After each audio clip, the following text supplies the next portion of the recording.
নমস্কাৰ। আজিৰ বিষয়ভাগ হ'ল ভাগৱত গীতাৰ দ্বাদশ অধ্যায়ৰ ভক্তিযোগৰ তাৎপৰ্য। বিশ্বৰূপ দৰ্শনৰ পিছত শ্ৰীকৃষ্ণৰ স্বৰূপ সৃষ্টি স্থিতি প্ৰলয়ৰ স্বৰূপ মানৱ সমাজৰ স্বৰূপ সম্পৰ্কে জানিও অৰ্জুনৰ তৃষ্ণা দূৰ নহ'ল। সেয়েহে অৰ্জুনে শ্ৰীকৃষ্ণক কাতৰভাৱে প্ৰাৰ্থনা কৰি প্ৰশ্নভাগ কৰিলে। প্ৰশ্নভাগ হ'ল, ভক্তিপৰায়ণ ভক্তগণৰ মাজত যিসকলে তেওঁক আৰাধনা কৰে তেওঁলোক শ্ৰেষ্ঠ যোগীনে? অৰ্জুনৰ এই প্ৰশ্নৰ উত্তৰত শ্ৰীকৃষ্ণই ক'লে যে তেওঁৰ প্ৰতি মন সমৰ্পিত হৈ তেওঁৰ আৰাধনাত তেওঁৰ গুণানুকীৰ্তন কৰি যি লোকে দিন অতিবাহিত কৰে তেওঁই শ্ৰেষ্ঠ যোগী। আকৌ কৈছোঁ, তেওঁৰ প্ৰতি মন সমৰ্পিত হৈ তেওঁৰ আৰাধনাত তেওঁৰ গুণানুকীৰ্তন কৰি যি লোকে দিন অতিবাহিত কৰে তেওঁই শ্ৰেষ্ঠ যোগী। শ্ৰেষ্ঠ যোগী হ'বলৈ কেনেদৰে লক্ষ্যত উপনীত হ'ব পাৰি সেই কথাও তেওঁ স্পষ্টভাৱে কৈছে। যি মনুষ্যই ইন্দ্ৰিয়পৰায়ণ নহয় সকলোৰে প্ৰতি সমদৃষ্টি ৰাখে, অকল নিজৰ কল্যাণৰ কথা চিন্তা নকৰি জনকল্যাণৰ কথা চিন্তা কৰে, মূৰমনা হৈ একমাত্ৰ একাগ্ৰচিত্তে তেওঁৰ উপাসনা কৰে, এনে লোকে তেওঁৰ সান্নিধ্য লাভ কৰে। এই ভক্তি লাভৰ উপায় সম্পৰ্কে তেওঁ কৈছে, যি লোকে জাগতিক জীৱন আৰু আত্মীয় স্বজনক পাহৰি মাত্ৰ তেওঁৰ শ্ৰীচৰণত অৰ্থাৎ শ্ৰীকৃষ্ণৰ শ্ৰীচৰণত মন প্ৰাণ সঁপি দিয়ে, তেনে ব্যক্তিয়ে তেওঁক পাব পাৰে। কিন্তু এইবোৰৰ কাৰণে তেনে ব্যক্তিৰ ওপৰত নিৰ্ভৰশীল হৈ থকা পৰিয়ালৰ মানুহবোৰে কষ্ট পায়। আকৌ যি ভক্তই সেই দেহধাৰীসকলৰ বাবে কিছু কৰিছিল সেই ভক্তইও কষ্ট পায়। কিন্তু যি ভক্ত এই সকলোবোৰ চোৱা বা পোৱা আৰু দুখ সুখ অগ্ৰাহ্য কৰি তেওঁৰ কৰ্মফল শ্ৰীকৃষ্ণক সঁপি দি অকল শ্ৰীকৃষ্ণৰ আৰাধনাতে ৰত থাকে, সেই ভক্তসকলেই শ্ৰীকৃষ্ণৰ কৃপা লাভ কৰে। যি ভক্তই সুখ দুখক সমভাৱে গ্ৰহণ কৰে আৰু সেইসকলৰ ৰ'দ বৰষুণ ঠাণ্ডা অনুভূতি এওঁলোকৰ বাবে একেই, এওঁলোক দুখতো কাতৰ নহয় আৰু সুখতো আত্মহাৰা নহয়, কাৰো প্ৰতি হিংসাভাৱ নাৰাখে, তেওঁ প্ৰায় তাতেই সন্তুষ্ট হয় আৰু পোৱাখিনিও তেওঁলোকৰ নহয় বুলি সন্তোষ লভে। একমাত্ৰ ঈশ্বৰ আৰাধনাত মন প্ৰাণ সঁপি দিয়া এই ভক্তগণেই শ্ৰীকৃষ্ণৰ প্ৰিয়পাত্ৰ হয় আৰু তেওঁৰ সান্নিধ্য লাভ কৰিবলৈ সক্ষম হয়।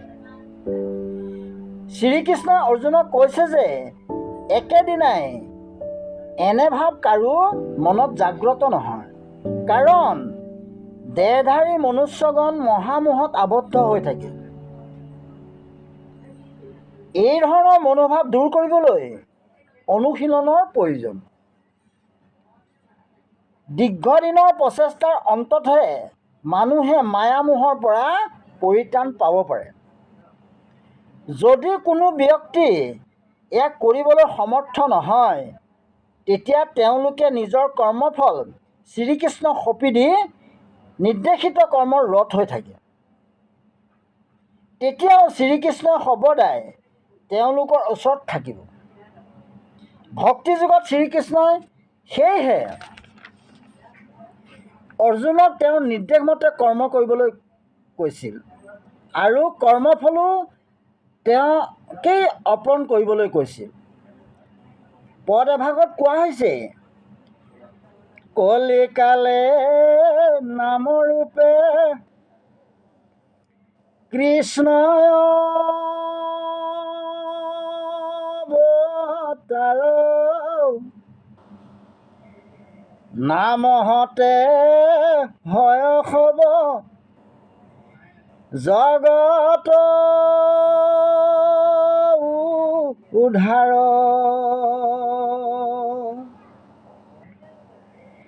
মুচি হয় শুচি হয় কৃষ্ণ যদি ভজে, শুচি হয় মুচি হয় কৃষ্ণ যদি তেজে। অপূৰ্ব কৃষ্ণৰে নাম নহয় তুলনা, ব্ৰহ্মাদি দেৱগণে নাজানে মহিমা। কলিকালে নামৰূপে কৃষ্ণ অৱতাৰ, নামহতে হয় সব জগত উদ্ধাৰ। মুচি হয় শুচি হয় কৃষ্ণ যদি ভজে, শুচি হয় মুচি হয় কৃষ্ণ যদি তেজে। অপূৰ্ব কৃষ্ণৰে নাম নহয় তুলনা, ব্ৰহ্মা আদি দেৱগণে নাজানে মহিমা।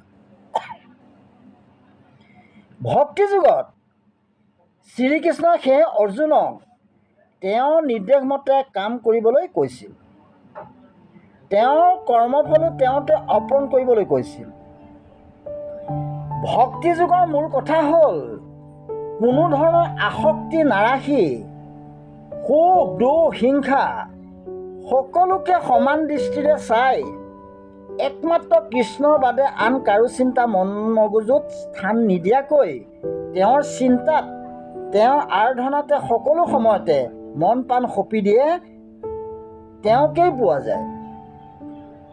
চৈতন্য মহাপ্ৰভু, যৌৱন, হৰিদাস, মীৰাবাই আদিয়ে তেওঁ আৰাধনা কৰিব পাৰিছিল কাৰণে তেওঁলোকে তেওঁৰ দৰ্শন লাভ কৰিছিল।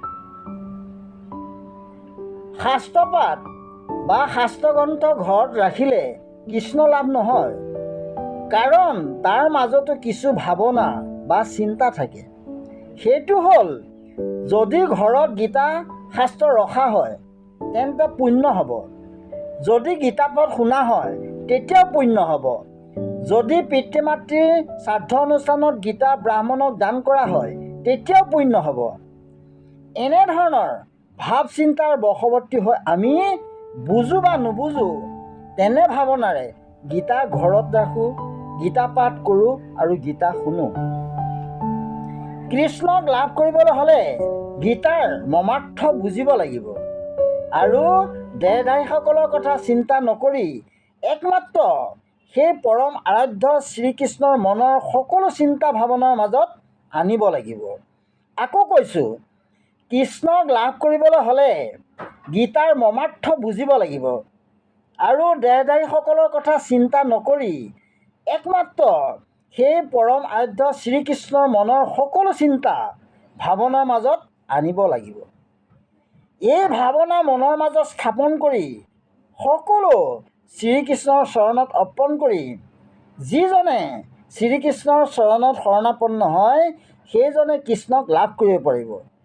এয়ে আছিল ভক্তি যুগৰ তাৎপৰ্য।